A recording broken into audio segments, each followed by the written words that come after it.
ಓಂ ಗಂ ಗಣಪತಯೇ ನಮಃ. ಹಾಯ್ ಹಲೋ ನಮಸ್ಕಾರ.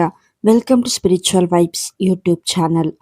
2026ರ ಮಕರ ಸಂಕ್ರಾಂತಿ ಬಹಳ ವಿಶೇಷವಾಗಿರುತ್ತದೆ. ಮಕರ ರಾಶಿಗೆ ಸೂರ್ಯನ ಪ್ರವೇಶವು ಅನೇಕ ಶುಭ ರಾಜಯೋಗವನ್ನು ಸೃಷ್ಟಿಸುತ್ತದೆ. ಇದರಿಂದಾಗಿ 4 ರಾಶಿಗಳಿಗೆ ಅದೃಷ್ಟದ ಬಾಗಿಲುಗಳನ್ನು ತೆರೆಯಲಿದೆ. ಸರ್ಕಾರಿ ಉದ್ಯೋಗಗಳಿಂದ ಹಿಡಿದು ವ್ಯವಹಾರದಲ್ಲಿ ದೊಡ್ಡ ಲಾಭಗಳನ್ನು ಸೂಚಿಸುತ್ತದೆ. ಆ ಲಕ್ಕಿ ರಾಶಿಗಳಾವುವು ಎಂದು ಈ ವಿಡಿಯೋದಲ್ಲಿ ತಿಳಿಯೋಣ. ಮಕರ ಸಂಕ್ರಾಂತಿ ಹಬ್ಬವನ್ನು ಹಿಂದೂ ಧರ್ಮದಲ್ಲಿ ಹಾಗೂ ಜ್ಯೋತಿಷ್ಯದಲ್ಲಿ ಬಹಳ ವಿಶೇಷವೆಂದು ಪರಿಗಣಿಸಲಾಗಿದೆ. ವೈದಿಕ ಜ್ಯೋತಿಷ್ಯದ ಪ್ರಕಾರ ಜನವರಿ 14ರಂದು ಸೂರ್ಯನು ಧನು ರಾಶಿಯನ್ನು ಬಿಟ್ಟು ತನ್ನ ಮಗ ಶನಿಯ ರಾಶಿಯಾದ ಮಕರ ರಾಶಿಯನ್ನು ಪ್ರವೇಶಿಸುತ್ತಾನೆ. ಇದು ಸೂರ್ಯ ಮತ್ತು ಶನಿಯ ಸಂಗಮದ ದಿನ. ಏಕೆಂದರೆ ಮಕರ ಸಂಕ್ರಾಂತಿಯಂದು ಸೂರ್ಯನು ಶನಿಯ ರಾಶಿ ಚಕ್ರವಾದ ಮಕರ ರಾಶಿಯನ್ನು ಪ್ರವೇಶಿಸುತ್ತಾನೆ. ಇದು ದಕ್ಷಿಣಾಯಣದಿಂದ ಉತ್ತರಾಯಣಕ್ಕೆ ಸೂರ್ಯನ ಪರಿವರ್ತನೆಯನ್ನು ಸೂಚಿಸುತ್ತದೆ. ಈ ವರ್ಷ ಮಕರ ಸಂಕ್ರಾಂತಿಯು ಧಾರ್ಮಿಕ ಮತ್ತು ಜ್ಯೋತಿಷ ದೃಷ್ಟಿಕೋನದಿಂದ ವಿಶೇಷವಾಗಿದೆ. ಮಕರ ರಾಶಿಯಲ್ಲಿ ಸೂರ್ಯನ ಆಗಮನವು ಕೆಲವು ರಾಶಿಚಕ್ರ ಚಿಹ್ನೆಗಳಿಗೆ ಅದೃಷ್ಟವನ್ನು ತರಬಹುದು. ಪ್ರಸ್ತುತ ಶನಿ ಮೀನರಾಶಿಯಲ್ಲಿದ್ದಾನೆ. ಸೂರ್ಯ ಮತ್ತು ಶನಿಯ ಈ ವಿಶೇಷ ಸಂಯೋಜನೆಯು ಕೆಲವು ರಾಶಿಗಳಿಗೆ ಅದೃಷ್ಟವನ್ನು ತರಬಹುದು. ವೃತ್ತಿ, ಸಂಪತ್ತು ಮತ್ತು ಗೌರವದಲ್ಲಿ ಗಮನಾರ್ಹ ಲಾಭದ ಸಾಧ್ಯತೆಗಳಿವೆ. ಆದ್ದರಿಂದ ಸೂರ್ಯ ಮಕರ ರಾಶಿಯನ್ನು ಪ್ರವೇಶಿಸಿದಾಗ ಅದು ಕತ್ತಲೆಯಿಂದ ಬೆಳಕಿಗೆ ಪರಿವರ್ತನೆಯನ್ನು ಸಂಕೇತಿಸುತ್ತದೆ. ಹೀಗಾಗಿ ಮಕರ ಸಂಕ್ರಾಂತಿಯಂದು ರೂಪುಗೊಳ್ಳುವ ಸರ್ವಾರ್ಥ ಸಿದ್ಧಿಯೋಗ ಮತ್ತು ಅಮೃತ ಸಿದ್ಧಿಯೋಗಗಳಿಂದ ಯಾವ ರಾಶಿಗಳು ತಮ್ಮ ಅದೃಷ್ಟವನ್ನು ಹೊಳೆಯುವುದನ್ನು ನೋಡಬಹುದು ಎಂಬುದನ್ನು ತಿಳಿಯೋಣ. 23 ವರ್ಷಗಳ ನಂತರ ಮಕರ ಸಂಕ್ರಾಂತಿಯಂದೇ ಏಕಾದಶಿ ಆಚರಣೆ. ಜನವರಿ 14ರಂದು ಮಕರ ಸಂಕ್ರಾಂತಿಯು 23 ವರ್ಷಗಳ ನಂತರ ಏಕಾದಶಿಯ ಸಂಯೋಗವನ್ನು ಸೂಚಿಸುತ್ತದೆ. ಹಿಂದೆ ಮಕರ ಸಂಕ್ರಾಂತಿ ಮತ್ತು ಏಕಾದಶಿ 2003ರಲ್ಲಿ ಹೊಂದಿಕೆಯಾಯಿತು. ಈ ವರ್ಷ ಮಾರ್ಗಶಿರ ಮಾಸದ ಕೃಷ್ಣ ಪಕ್ಷದ ಏಕಾದಶಿ ಷಷ್ಠಿಲಾ ಏಕಾದಶಿ ಮಕರ ಸಂಕ್ರಾಂತಿಯಂದು ಬರುತ್ತದೆ. ಇದರ ಜೊತೆಗೆ ಈ ದಿನದಂದೇ ಸರ್ವಾರ್ಥ ಸಿದ್ಧಿಯೋಗ ಮತ್ತು ಅಮೃತ ಸಿದ್ಧಿ ಯೋಗಗಳು ರೂಪುಗೊಳ್ಳುತ್ತವೆ. 1. ಮೇಷರಾಶಿ.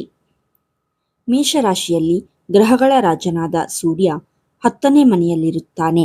ಸೂರ್ಯನು ಕಾರ್ಯ ಮನೆಯಲ್ಲಿರುವುದರಿಂದ ಮೇಷರಾಶಿಯ ಜನರು ತಮ್ಮ ವೃತ್ತಿಜೀವನದಲ್ಲಿ ಗಮನಾರ್ಹವಾಗಿ ಲಾಭ ಪಡೆಯಬಹುದು. ನಿಮ್ಮ ಕೆಲಸವನ್ನು ಪ್ರಶಂಸಿಸಲಾಗುತ್ತದೆ. ಇದಲ್ಲದೆ ಬಡ್ತಿ ಮತ್ತು ಸಂಬಳ ಹೆಚ್ಚಳದ ಬಲವಾದ ಸಾಧ್ಯತೆಗಳಿವೆ. ಹೊಸ ಉದ್ಯೋಗಕ್ಕಾಗಿ ನಿಮ್ಮ ಹುಡುಕಾಟವು ಯಶಸ್ವಿಯಾಗಬಹುದು. ಸರ್ಕಾರಿ ವಲಯದಲ್ಲಿರುವವರು ಸಹ ಗಮನಾರ್ಹವಾಗಿ ಲಾಭ ಪಡೆಯಬಹುದು. ವ್ಯವಹಾರದಲ್ಲಿಯೂ ಸಹ ಗಮನಾರ್ಹ ಲಾಭವನ್ನು ಪಡೆಯಬಹುದು. ವ್ಯಾಪಾರದಲ್ಲಿ ತೊಡಗಿರುವವರು ಸಹ ಗಮನಾರ್ಹ ಲಾಭವನ್ನು ನೋಡಬಹುದು. ನಿಮ್ಮ ಪ್ರತಿಸ್ಪರ್ಧಿಗಳಿಗೆ ನೀವು ಕಠಿಣ ಹೋರಾಟವನ್ನು ನೀಡುತ್ತಿರುವುದನ್ನು ಕಾಣಬಹುದು.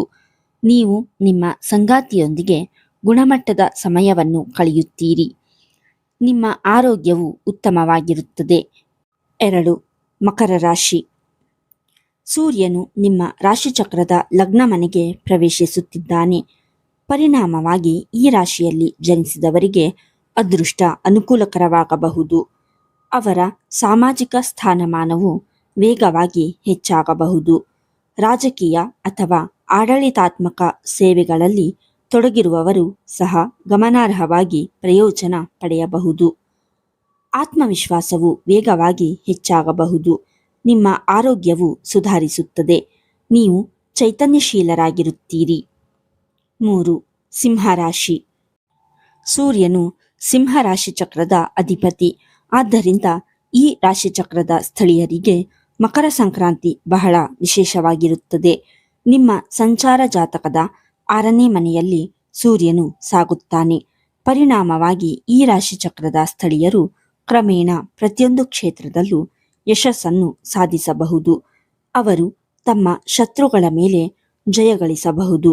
ಇದಲ್ಲದೆ ಬಾಕಿ ಇರುವ ಯಾವುದೇ ಕಾನೂನು ಅಥವಾ ನ್ಯಾಯಾಲಯದ ಪ್ರಕರಣವು ನಿಮ್ಮ ಪರವಾಗಿ ನಿರ್ಧರಿಸಲ್ಪಡಬಹುದು. ನಿಮ್ಮ ಆರ್ಥಿಕ ಪರಿಸ್ಥಿತಿ ಸುಧಾರಿಸುತ್ತದೆ.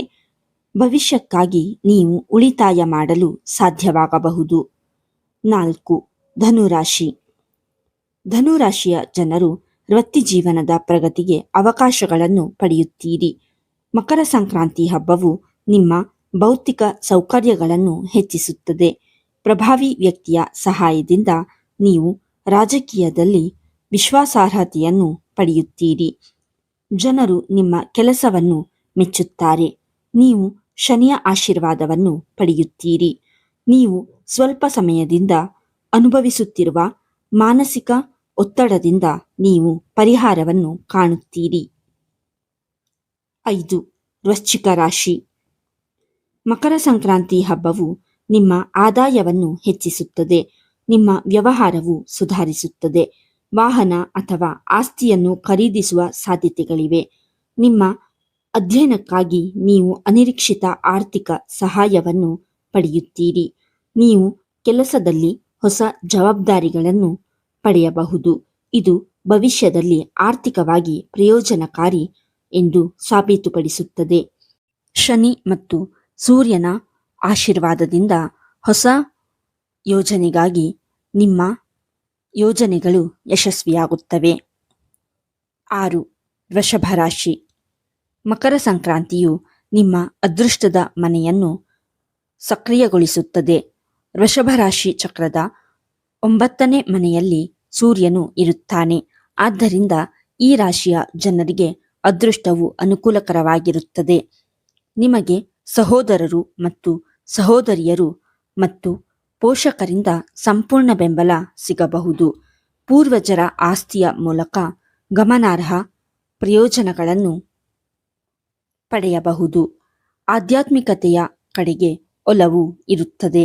ಇದು ಅನೇಕ ಧಾರ್ಮಿಕ ಪ್ರವಾಸಗಳ ಸಾಧ್ಯತೆಯನ್ನು ಸೃಷ್ಟಿಸುತ್ತದೆ. ಪೂರ್ವಜರ ಆಸ್ತಿಗೆ ಸಂಬಂಧಿಸಿದ ನಡೆಯುತ್ತಿರುವ ವಿವಾದವನ್ನು ಸಹ ಪರಿಹರಿಸಬಹುದು. ನೀವು ನಿಮ್ಮ ಸಂಗಾತಿಯೊಂದಿಗೆ ಗುಣಮಟ್ಟದ ಸಮಯವನ್ನು ಕಳೆಯುತ್ತೀರಿ. ಈ ವಿಡಿಯೋ ನಿಮಗೆ ಇಷ್ಟವಾಗಿದ್ದಲ್ಲಿ ಲೈಕ್ ಮಾಡಿ, ಶೇರ್ ಮಾಡಿ ಮತ್ತು ಕಮೆಂಟ್ ಮಾಡಿ. ಹಾಗೆಯೇ ಇನ್ನೂ ಹೆಚ್ಚಿನ ವಿಡಿಯೋಗಳಿಗಾಗಿ ನಮ್ಮ ಚಾನಲನ್ನು ಸಬ್ಸ್ಕ್ರೈಬ್ ಮಾಡಿ. ಧನ್ಯವಾದಗಳು.